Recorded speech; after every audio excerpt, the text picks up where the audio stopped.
এই উম্মতের জন্য তো সুবাদে আমি এক হাদিস আপনাদেরকে দেখাইতেছি, রসুল কি পাইলাম আর কি করতেছি। ওই রসুলের কারণে এই উম্মত জাহান্নামে যাবে, কিন্তু হাতকড়ি থাকবে না। এই উম্মত জাহান্নামে যাবে, পায়ে বেড়ি থাকবে না। এই উম্মত জাহান্নামে যাবে, গলায় শিকল থাকবে না। এই উম্মত জাহান্নামে যাবে, চেহারা কালো হবে না। অথচ জাহান্নামীদের চেহারা কালো হবে, এই উম্মতের চেহারা কালো হবে না। একজনের চেহারাও কালো হবে না। ফেরেশতা জিজ্ঞেস করবে, আল্লাহ চেহারা তো ঝকঝকে, গলায় নাই শিকল, পায়ে নাই বেড়ি, হাতে নাই হাতকড়ি, এটা আবার কি পাঠায় দিলেন? তো আল্লাহ জবাব দিবে, আমার বন্ধুর উম্মত, খবরদার। তো ফেরেশতা মালিক জিজ্ঞেস করবে, দারোগা হাতকড়ি নেই কেন? বলছে, যেই হাত উঁচুতে ব্যবহার হয় ওটা হাতে হাতকড়ি লাগে না। যেই পাও মসজিদের দিকে চলে ওই পায়ে বেড়ি লাগে না। যেই কপাল আমার কুদরতি পায়ে জীবনে একবারও আমাকে পাওয়ার জন্য ঠেকায়া দিছে, সেজদা করছে, ওই চেহারা কোনোদিন কালো হয় না, গলায় কোনোদিন চিকন লাগে না। 3 জায়গায় আগুন লাগাবে না, খবরদার। চেহারায়, হাতে, পায়ে, বাকি শরীরে লাগায়া দাও। আগুনকে যখন মালিক হুকুম দিবে ধরার জন্য, আল্লাহ আমাদেরকে শিখায় দিবে, স্মরণ করায় দিবে, আমরা কলেমা পড়তে থাকবো। আগুন আসবে আর যাবে, আসবে আর যাবে, ধরবে না। একবার, দুইবার, 3 বার হবে। মালিক কোরা চার্জ করবে, লাঠি চার্জ করবে, ধরিস না কেন? তো আগুন বলবে, লাইসালি সুলতানুন আলা মান ক্বালা লা ইলাহা ইল্লাল্লাহ মুহাম্মাদুর রাসূলুল্লাহ। এই কলেমা যে পড়ে তাকে ধরার ক্ষমতা আমার নাই। তারপরে আল্লাহ নিজে কি করবে? ইমাম কুরতুবী রাহমাতুল্লাহ আলাইহি লেখেন, ফাআমাতাল্লাহু মাউতাতান, আল্লাহ আমাদেরকে ঘুম পড়ায়া দিবে। মৌতের যেরকম ঘুমের দোয়া, মৌতের দোয়া আর ঘুমের দোয়া একই দোয়া। আমরা ঘুমের দোয়া পড়ি, আমুতু আহিয়া, আল্লাহ মরতে চললাম, কাল সকালে উঠাইলে উঠবো, না হলে আর কিয়ামতের আগে উঠবো না। তো ঘুমো মৌত, আল্লাহ ঘুম পড়ায়া দিবে। আযাব ঘুমের ভিতরে কমপ্লিট করে আল্লাহ বাহির করে নিয়ে আনবে। নবীর সুবাদে, নবীর সুবাদে। হায় হায় হায়, একটা পর্ব এরকমও আসবে, জানি না নারায়ণগঞ্জের মানুষ বুঝবে কি বুঝবে না। একটা পর্ব এরকমও আসবে নবীর সুবাদে, একটা পর্ব এরকমও আসবে নবীর সুবাদে, এরকম একটা পর্ব আসবে। আল্লাহ জিবরিলকে ডাইকা বলবে যে আরশের সাথে কান লাগাও। তো দেখবে যে আরশের সাথে কান লাগা একটা ক্ষীণ আওয়াজ আসতেছে, যেইখান থেকে বলতেছে, হান্নান মান্নান আনকিযনি, ও হান্নান মান্নান আমাকে বাঁচানা। তো জিবরিল বলবে, বড় ক্ষীণ আওয়াজ, হান্নান মান্নান বলে বাঁচাইতে বলতেছে। বলছে, জিবরিল দৌড়ে যাও, আমার বন্ধুর উম্মত আমাকে বাঁচানোর জন্য ডাকতেছে। জিবরিল যাবে দোজখের কাছে, মালিকের কাছে যাবে। মালিক লিস্টি দেখা বলবে, কেউ বাকি নাই, আখরাস তো সবাইকে বাহির করে দিছি। ফিরে আসবে, আবার শোনাবে, আবার যাবে, আবার ফিরত আসবে। তৃতীয়বার এসে আল্লাহর ঠিকানা বলে দিবে, যাও দোজখের ওই অথই তলদেশে যায় দেখো, কয়লার মতো কয়লা হইতে হইতে পোকার রূপ ধরে গেছে, উপরে পড়ে আছে, ওইখানে যে কান লাগাও। তো দুইজনে যে কান লাগাবে, তো দেখবে ওইখান থেকে ক্ষীণ আওয়াজ বাহির হইতেছে, ইয়া হান্নান ইয়া মান্নান আনকিযনি, ও হান্নান ও মান্নান আমাকে বাঁচানা। ওই আওয়াজ আল্লাহর আরশের সাথে এসে টক্কর মারবে, ওইখান থেকে উঠায়া নিয়ে আসবে। বলবে, আমার বন্ধুর উম্মত উঠায়া নিয়ে আস, আমি ওয়াদা করছি আমার বন্ধুকে রাজি করে ছাড়বো। আমি ওয়াদা করছি, লা ইউখজিহি ফি উম্মতিক, তার উম্মতের ব্যাপারে আমি কপালে ভাঁজ পড়তে দিব না। আমার কথা কিন্তু শেষ জায়গায় চলে আসছে। ওই রসুল, ওই নবী আমাদেরকে আল্লাহ দিয়েছেন আমাদেরকে জান্নাতে নিয়ে যাওয়ার জন্য। মেরে দোস্ত, শুধু ওনার অস্তিত্ব না, উনি একটা আদর্শ নিয়ে আসছেন, উনি একটা কেরিয়ার নিয়ে আসছেন, উনি একটা জীবন নিয়ে আসছেন। যেই জীবনের একটা সুন্নত যদি কেউ তার নিজের জীবনে প্রতিফলিত করে, নিজের জীবনে অভ্যাসে রূপান্তরিত করে, আর নিজেকে অভ্যস্ত করে আল্লাহ পর্যন্ত যদি পৌঁছাইতে পারে, খোদার কসম এটার ওয়েট এতটুকু হবে, সমগ্র জগৎ একবার না 10 বারও যদি এক পাল্লায় রাখা হয়, আর ওই সুন্নতকে এক পাল্লায় রাখা হয়, তো ওই সুন্নতের ওয়েট বেশি। সমগ্র জগৎ এক না 100 কোটি বারও যদি হয়, তা সমগ্র ভান্ডারের সাথে যে দাম না হবে, যতটুকু দাম না হবে, আল্লাহ রসুলের এক সুন্নতের এর চেয়েও কোটি গুণ বেশি দাম। বিদায় আপনাদের পায়ে হাত রেখা বলি, আসেন 12 রবিউল আউয়ালের এই রজনীতে, যদিও দিন পার হয়ে গেছে, 13 তারিখের রাত্রে আমরা পড়ে গেছি। ইখতিলাফ হিসাবে 13 তারিখও পাওয়া যায় যে 13 তারিখে আল্লাহ রসুল দুনিয়াতে আসছেন। হতে পারে আজকের রাতটাও উপরে কিন্তু আমাদের কোনো সামিয়ানা নাই, ডাইরেক্ট আকাশ। আল্লাহ 3 ভাগের 1 ভাগ রাত্রের অতিবাহিত হয়ে গেছে। আল্লাহ এখন প্রথম আকাশে চলে আসছেন, নিজেই আহ্বান করতেছেন, হাল মিন মুস্তাগফির আগফির আলা।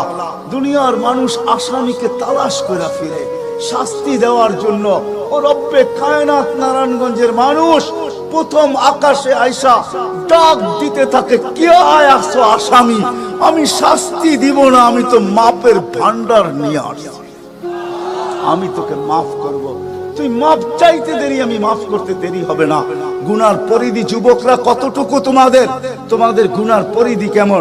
সমগ্র সৃষ্টি মিলাও যদি সারা জীবন গুনাহ করে, জিবরিল তার জন্ম থেকে মৃত্যু পর্যন্ত যদি গুনাহ করে, সমগ্র ফেরেশতা কেন সমগ্র সৃষ্টি মিলে আল্লাহর নাফরমানি করা ওই পর্যন্ত গুনাহকে পৌঁছাইতে পারবে না, যেই পর্যন্ত আল্লাহ বলতেছেন ওয়ালাউ বালাগাত যুনুবুকা ইনানাস সামা ওমা আশরাকতা বি ফাস্তাগফারতানি ফাগফারতু লাকা ওয়ালা উবালি। তোমাদের গুনাহ দিয়া যদি আমার আকাশের পরিধি পর্যন্ত ভেদ করে চলা যায়, একজনের গুনাহ, আমি তো বললাম সমগ্র সৃষ্টি মিলেও সম্ভব না, একজনের গুনাহ তো দূরের কথা, আমার আকাশের পরিধি ভেদ করে চলা যায়, তুমি মাপ চাইতে দেরি, আমি মাপ করতে দেরি।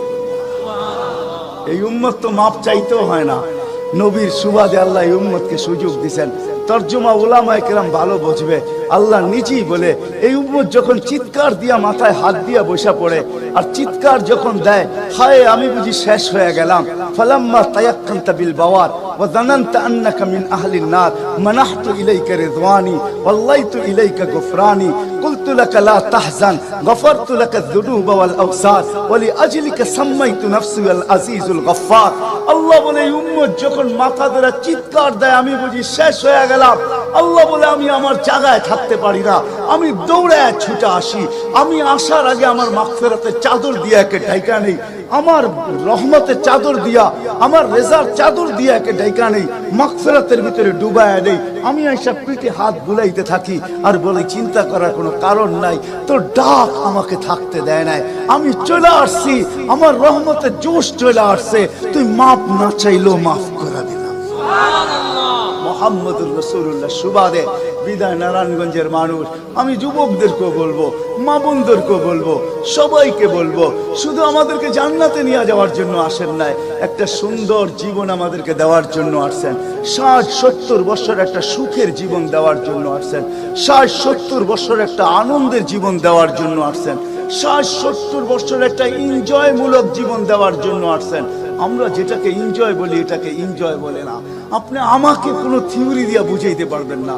আমি গত মাসের 23 তারিখে আমার 1 মাসের আমেরিকার সফর ছিল, আমি সফর শেষ করে আসছি প্যান্ডামিকের ভিতরেও, এই করোনার ভিতরেও। আমাকে বুঝাইতে হবে না, আমি দুনিয়া চষা মানুষ, আমি চষতে চষতে শেষ করে ফেলছি, আমাকে বুঝাইতে হবে না। আমি মানুষকে বড় কাছের থেকে দেখি, আপনি আমাকে বুঝাইতে হবে না। যেগুলাকে আমরা এনজয়ের সংজ্ঞা দিই, এগুলা এনজয় না। যেগুলাকে আমরা সুখের সংজ্ঞা দেই, এটা সুখ না। যেটাকে আমরা বলি হ্যাপি, এটার নাম হ্যাপি না। আল্লাহর রাসূল এক হ্যাপি জীবন দেওয়ার জন্য আসছেন, এক এনজয়মূলক জীবন দেওয়ার জন্য আমাদেরকে আসছেন, এক সুখের জীবন দেওয়ার জন্য আসছেন, এক সুখের জীবন দেওয়ার জন্য আসছেন। সাহাবারা সুখী ছিল, কসম খোদা।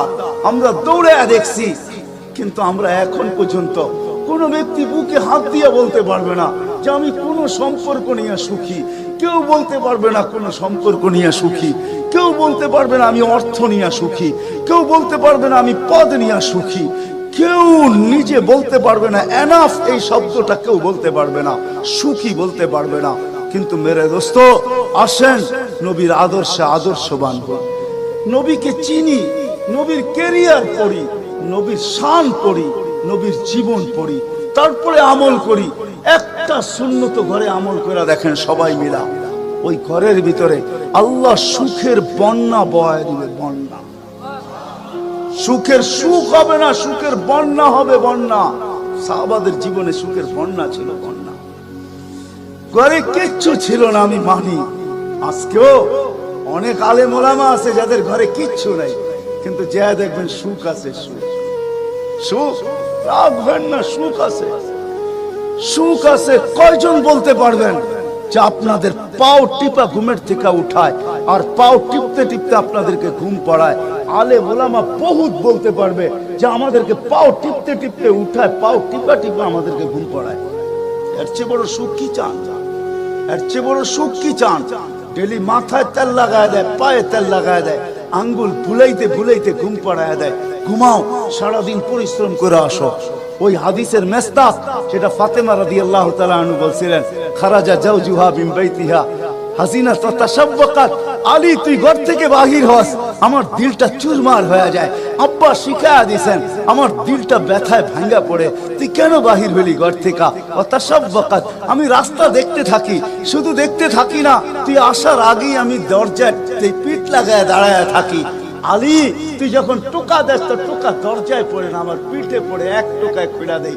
আলী বলে এই জন্যই তো আজ পর্যন্ত কোনোদিন 2 টোকা দিতে হইল না, 1 টোকাই তুমি খুলা দাও। বলে আলী আমি তো রাস্তার দিকে তাকাইতে তাকাইতে কখন যে দরজায় পিঠ লাগায় দেই, আর তোর টোকা এসে আমার পিঠে লাগে, আমি সাথে সাথে খুলা দিই। আব্বা এটাই শিখেছে আমাকে। দিস ইজ লাইফ, এটার নামই লাইফ। আপনি আমাকে লাইফের সংজ্ঞা বুঝাইতে হবে না। আপনি আমাকে রাগ হবেন না, আপনারা আমাকে কোন দুনিয়া দেখাবেন? Canada, America, Australia, Europe, Japan, উন্নত বিশ্ব, চষতে চষতে আমার জুতা শেষ। আল্লাহ আমার মুকাদ্দারে রাখছে চষা। আমি বড় কাছের থেকে দেখি, এইখানে কান্নার অভাব নাই, এখানে কান্না। আমি জানি লাইফ কাকে বলে। লাইফ ওটার নাম যেটা মুহাম্মদুর রাসূলুল্লাহর আদর্শমূলক লাইফ। লাইফ এই জন্য পায়ে হাত রাখি। এই রাত্রে আল্লাহ প্রথম আকাশে সবার কাছে পায়ে হাত রাখবো। আমি বেশি বলবো না, ডেলি একটা সুন্নত শিখেন।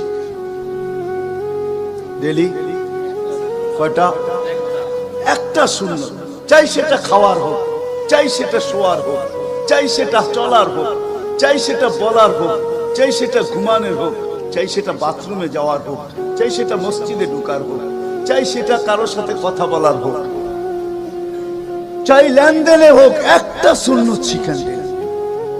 হায় মুহাম্মদুর রাসূলুল্লাহ বড় চোখের পানি ছড়ায় গেছে।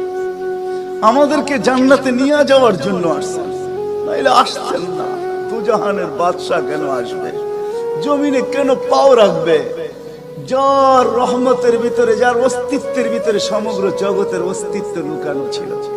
শুধু শুধু আল্লাহ আদম আলাইহিস সালামকে বলেন না, লাউলাহু লামা খালাকতুকা ইয়া আদম। উনি না হইলে তোমার অস্তিত্ব হতো না।